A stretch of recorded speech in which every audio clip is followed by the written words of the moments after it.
आज के कहानी का नाम है पत्थर का निशान।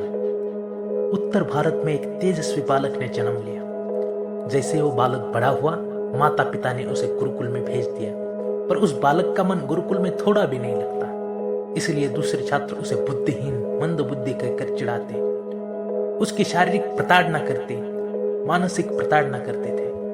कक्षा में भी वो बालक सबके पीछे बैठ जाता। उसके गुरुजी भी उससे नाराज रहते, क्योंकि उसकी बुद्धि का स्तर औसत से भी नीचे था। कक्षा में भी उसका प्रदर्शन निराशाजनक ही था। अपने दोस्तों एवं सहपाठियों के बीच उपहास का विषय था। सब उसका उपहास करते। गुरुकुल में जब वो प्रवेश करता, उस बालक पर चारों ओर से व्यंग बाणों की बौछार होने लगती।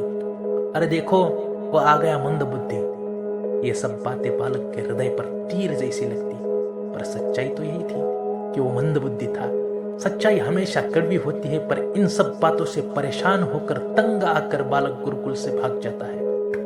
गुरुकुल से बहुत दूर आने के बाद उसे प्यास लगती है। तब वो इधर उधर अपनी प्यास बुझाने के लिए पानी तलाशने लगता। अंत में उसे एक कुआं दिखाई देता है। तब वो कुएं के पास जाकर वहां खड़ी कुछ महिलाओं से बातचीत करके पानी पीता है।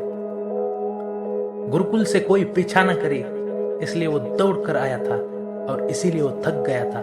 तब वह वहीं पर नीचे बैठता है, और बैठने के बाद उसे एक पत्थर पर कोई निशान दिखाई देता है।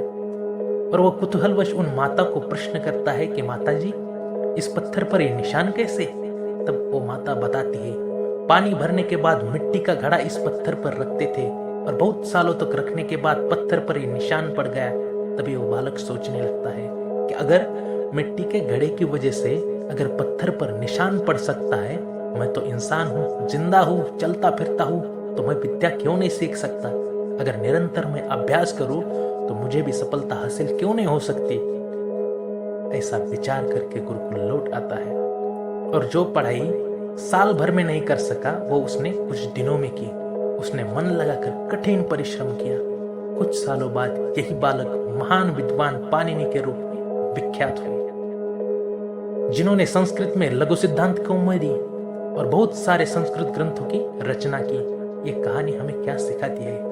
अगर हम धैर्य, लगन और परिश्रम से कार्य किए तो उन पर विजय प्राप्त करके लक्ष्य की प्राप्ति की जा सकती है। क्योंकि बहुत बार हम अपनी शुरुआत तो करते हैं, और कुछ असफलता आने की वजह से हम नाराज होकर वो काम छोड़ देते हैं। तो आप भी याद रखो कि अगर किसी पत्थर पर मिट्टी की घड़ी की वजह से निशान पड़ सकता है, तो हम भी इस दुनिया में कुछ भी कर सकते हैं, कुछ भी।